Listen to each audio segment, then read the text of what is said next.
और ये तस्वीरें हम लगातार दिखा रहे हैं अपने दर्शकों को। देखिए कौन कौन से दिग्गज ऐसे हैं जिनकी प्रतिष्ठा दांव पर लगी हुई है।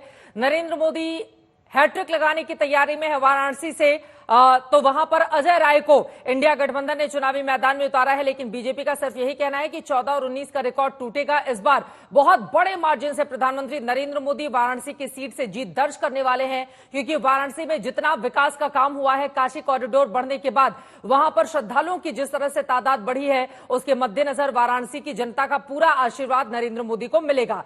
कंगना रनौत मंडी की सीट से पहली बार लोकसभा का चुनाव लड़ रही हैं। कंगना रनौत को लेकर भारतीय जनता पार्टी बेहद उत्साहित है। प्रधानमंत्री नरेंद्र मोदी ने खुद जाकर उनकी सीट पर उनके लिए और हिमाचल की चारों सीटों के लिए एक तरह से प्रचार प्रसार किया था। पिछली बार क्लीन स्वीप रहा था हिमाचल में, लेकिन इस बार की क्या रहेगी तस्वीर, महत्वपूर्ण होगा। विक्रमादित्य सिंह उनके सामने, इंडिया गठबंधन के उम्मीदवार हैं। कांग्रेस पार्टी के बड़े नेता राजकुमार सिंह आरा सीट से चुनावी मैदान में हैं। अब आरके सिंह का क्या रहता है आरा में, इस बार की परिस्थिति क्या बनती है, देखना महत्वपूर्ण रहेगा। रविशंकर प्रसाद पटना साहिब से दूसरी बार चुनावी ताल ठोक रहे हैं। 2019 में पहला लोकसभा का चुनाव लड़ा, बड़े मार्जिन से जीता। इस बार फिर से गोरखपुर रवि किशन, काजल निषाद उनके ऑपोजिट में है, जबकि हमीरपुर से अनुराग ठाकुर हैं। और इस वक्त हमारे तमाम सहयोगी अलग अलग हिस्सों से लगातार, आशुतोष मिश्रा गोरखपुर से हमारे साथ जुड़ चुके हैं। अब बनारस के बाद सबसे ज्यादा निगाह आशुतोष गोरखपुर पर ही टिकी हुई है, तो ये बताइए क्या है माहौल गोरखपुर का। अब आप लोग को भी इंतजार होगा कुछ घंटे का, 6:30 बजे जो आंकड़े आएंगे उससे पता चली जाएगा कि माहौल अब तक क्या रहा, कैसा है। लेकिन हाँ, चूंकि अब मतदान का दिन है और मुझे लगता है चूंकि आखिरी चरण का और ऊपर से आखिरी दिन है, तो ज्यादातर उत्सुकता लोगों की घड़ी में होती है कि कब आज तक और एक्सिस इंडिया का वो एग्जिट पोल आएगा जब डेटा आएंगे। लेकिन बहरहाल मतदान का दिन है, हम ये उम्मीद कर सकते हैं कि गोरखपुर कम से कम शहर के लोग हो या आसपास की जो ग्रामीण आबादी हो, आज अपने मताधिकार का इस्तेमाल करने आए। अच्छी बात यह है कि आज मौसम अच्छा है, कल से काफी प्रकृति यहाँ मेहरबान है, तापमान आज थोड़ा कम है और खासकर मिर्जापुर में जो घटना हुई उसके बाद आपको रोकना पड़ा है। मैं फौरन लौट रही हूँ। जेपी नड्डा बीजेपी के अध्यक्ष पूरे परिवार के साथ दिखाई दे रहे हैं अपने। मतदान का आज दिन है, हिमाचल प्रदेश में उनकी वोटिंग है।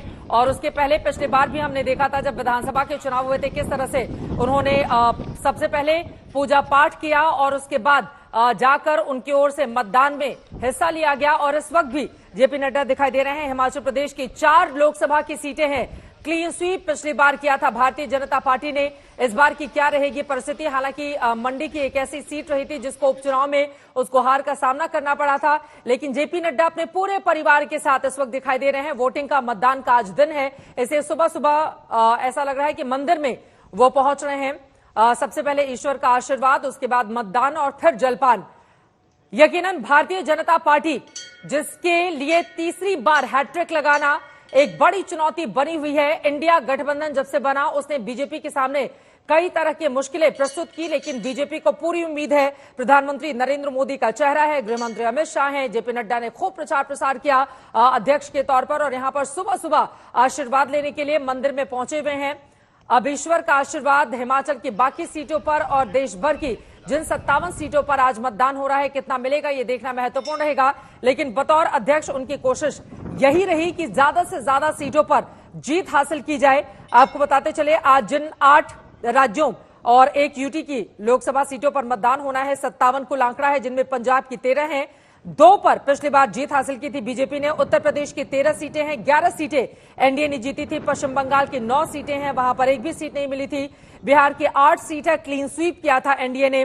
ओडिशा की 6 सीट है, 2 पर पिछली बार जीत हासिल की थी बीजेडी को 4 सीटें मिली थी। हिमाचल प्रदेश जहां पर बिलासपुर में इस वक्त जेपी नड्डा मौजूद हैं, क्लीन स्वीप किया गया था भारतीय जनता पार्टी की ओर से। हालांकि उसके बाद विधानसभा का चुनाव वहां पर वो हार गई थी। झारखंड की 3 सीटें हैं और जिनमें से 2 पर जीत हासिल हुई थी। चंडीगढ़ की 1 सीट है जिस पर बीजेपी पिछली बार जीती थी, लेकिन इस बार की क्या रहती है परिस्थिति, क्या हमारे संवाददाता जुड़े हैं चंडीगढ़ से, उनके बिलासपुर से, सीधे उनके पास हम आपको लेकर चलेंगे, क्योंकि हिमाचल प्रदेश अपने आप में बेहद महत्वपूर्ण। विधानसभा चुनाव हारने के बाद बीजेपी ने वहां पर पूरी ताकत लगा दी। प्रधानमंत्री नरेंद्र मोदी खुद पहुंचे हुए थे हिमाचल प्रदेश की मंडी लोकसभा सीट पर, वहां पर चुनावी प्रचार प्रसार उनकी ओर से किया गया। हालांकि वहां की कई ऐसी सीटें हैं जहां पर बीजेपी का दबदबा है, लेकिन अपने आप में पहाड़ों से घिरा हुआ ये खूबसूरत राज्य इस बार कितनी बड़ी चुनौती प्रस्तुत करता है बीजेपी के लिए या फिर इंडिया अलायंस के लिए। खासतौर से सीधी टक्कर यहां पर कांग्रेस और बीजेपी के बीच में ही है। तीसरे किसी भी पार्टी का उस तरह का वजूद नहीं है। ऐसे में यहां की परिस्थिति क्या रहती है, ये देखना अपने आप में बेहद महत्वपूर्ण रहेगा। आशुतोष मिश्रा हमारे साथ गोरखपुर से लगातार जुड़े हुए हैं। आशुतोष, जेपी नड्डा ने गोरखपुर में भी बड़ा प्रचार प्रसार किया, बाकी जगहों पर भी बीच में आपको रोकना पड़ा था, उनकी तस्वीरें सामने आ गई थी। अब जरा बताइए गोरखपुर का मिजाज और जरा तस्वीरें भी दिखा दीजिए आप। बस अभी तो इंतजार हो रहा महाराज जी का। अगले 15 मिनट में मुख्यमंत्री योगी आदित्यनाथ अपना मतदान करने के लिए आएंगे और जहां उनका आवास है गोरक्षनाथ जो मठ है, पीठ के बिल्कुल बगल में आप देखें आदर्श मतदान केंद्र तैयार किया गया है। और मुझे एक बड़ी अच्छी तस्वीर यहाँ चित्रा दिखाई दी।